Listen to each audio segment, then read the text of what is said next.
बहुत समय पहले वाजश्रवस नाम के एक ऋषि थे।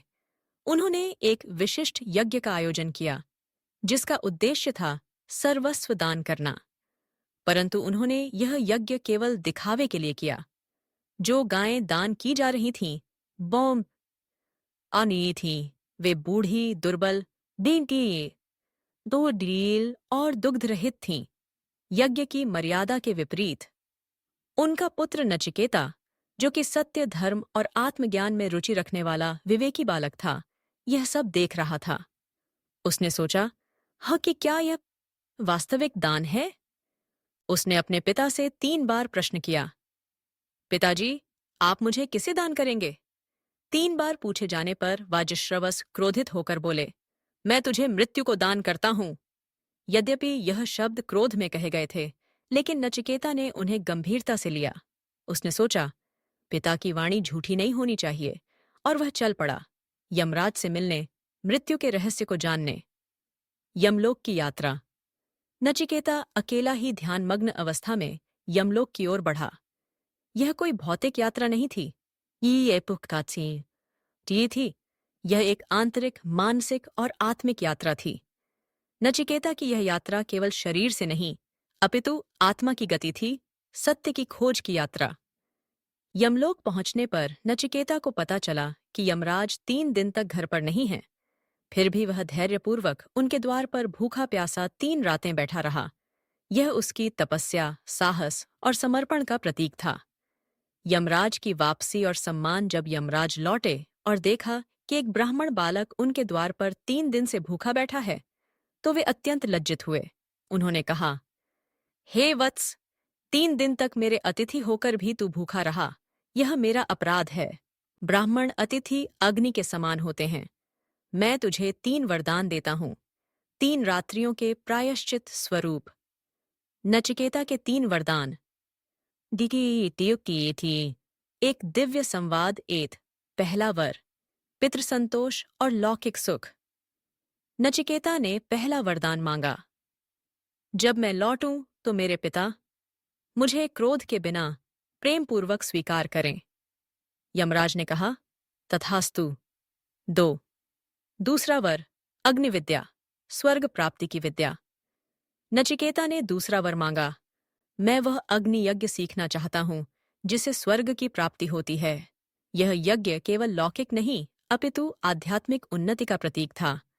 यमराज ने प्रसन्न होकर उसे यह यज्ञ विज्ञान सिखाया।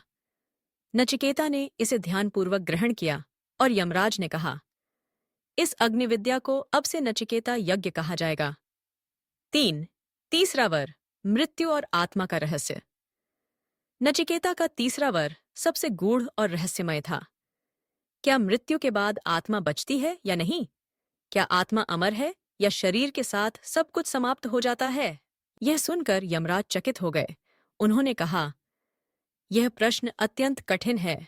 देवताओं तक ने इस पर विचार किया है। तू इसके बदले कुछ और मांग ले, धन, सुंदर स्त्रियां, राज्य, दीर्घायु, संगीत, हाथी घोड़े और स्वर्ग के सारे सुख। परंतु नचिकेता ने उत्तर दिया, जो कुछ भी आप दे रहे हैं वह क्षणिक है, नश्वर है। मुझे वह जानना है जो शाश्वत है। जब मृत्यु ही निश्चित है, तो इन भोगों का क्या मूल्य है? मैं केवल आत्मा का रहस्य जानना चाहता हूं।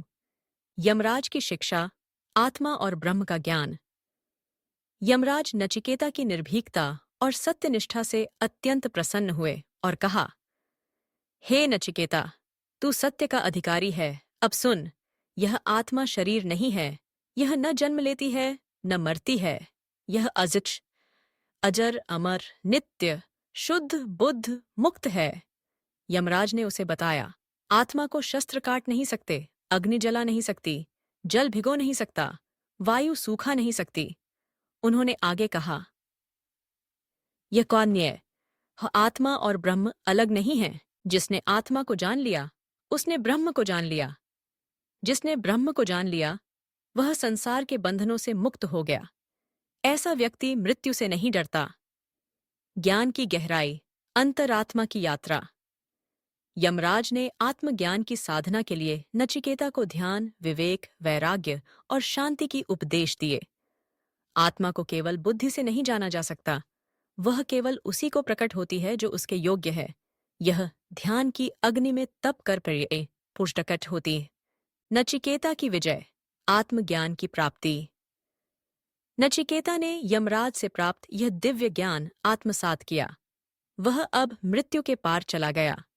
नचिकेता के भीतर अब भय नहीं, भ्रम नहीं, मृत्यु नहीं, केवल ज्ञान, शांति और मोक्ष था।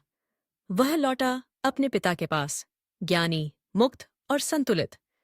उसके जीवन की यात्रा अब केवल जीवित रहने की नहीं, बल्कि जीवन के परम अर्थ को जीने की थी। कथा का दर्शन और संदेश, मुख्य संदेश। धर्म पर डटे रहना ही आत्मिक शक्ति देता है। सत्य की जिज्ञासा कभी व्यर्थ नहीं जाती। मृत्यु एक भ्रम है, आत्मा अमर है। जो आत्मा को जानता है वह कभी दुखी नहीं होता। सत्य को जानने की कीमत भोग विलास नहीं, त्याग और तपस्या है। यथार्थ की खोज करने वाला ही ब्रह्म के दर्शन करता है। समाप्ति की वाणी, उत्तिष्ठत जाग्रत प्राप्य वरान्य बोधत क्षुरस्य धारा निशिता दुरत्यया दुर्गम पथस्तत्कव्यो वदन्ति। आइए डी कठ उपनिषद 1:314। उठो, जागो और उन महापुरुषों के पास जाओ जिन्होंने सत्य जाना है। यह पथ तलवार की धार पर चलने जैसा कठिन है, पर वही मोक्ष का मार्ग है।